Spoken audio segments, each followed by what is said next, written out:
যেই পৃথিবী তোমার কাছে এতই প্রিয়, সেই পৃথিবী থেকে তুমি একদিন পালিয়ে বাঁচতে চাইবে, কিন্তু বাঁচতে চাইলেও বাঁচতে পারবেই না।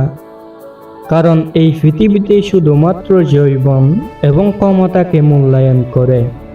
কিছু কথা বলার আগে সময় ফুরিয়ে যায়, কিছু স্বপ্ন দেখার আগে ঘুম ভেঙে যায়।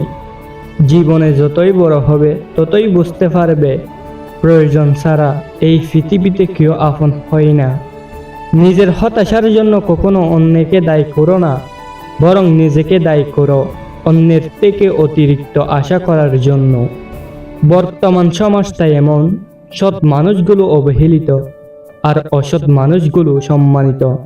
যে ব্যক্তি তোমার সামনে এসে অন্যের সমালোচনা করে, তুমি তাকে কখনো বিশ্বাস করো না, কারণ সে আবার অন্যের সামনে তোমার সমালোচনা করবে।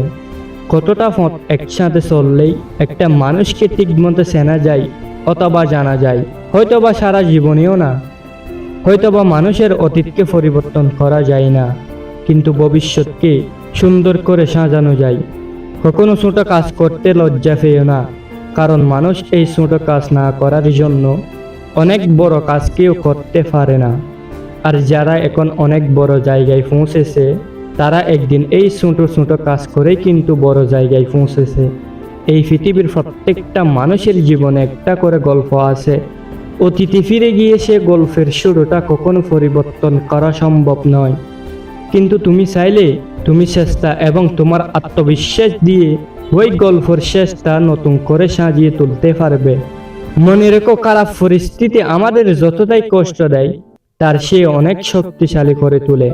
তোমার কাছে একটাই অনুরোধ, তুমি যে জিনিসটা সত্যি মন থেকে চাও, তার ব্যাপারে কখনো হাল ছেড়ে দিও না। এই সমাজ হয়তো শুরুতে সাথ দেবে না, কিন্তু শেষে প্রশংসা করতেও ছাড়বে না। কাউকে খুব বেশি ভালো মন্দ বোঝাতে যেও না, কারণ এইতে তুমি তার কাছে খারাপ হয়ে যাবে। বরং তাকে ছেড়ে দাও। সে যখন টকবে অথবা বিপদে পড়বে, তখন সে এমনিতে তোমার মূল্যটা বুঝতে পারবে। জীবনে কিছু মানুষ খুশি দেয় এবং কিছু মানুষ শিক্ষা দেয়। মনে রেখো, শিক্ষাটাও প্রয়োজন। ভালো থাকবেন, সুস্থ থাকবেন, নিজের খেয়াল রাখবেন। আল্লাহ হাফেজ।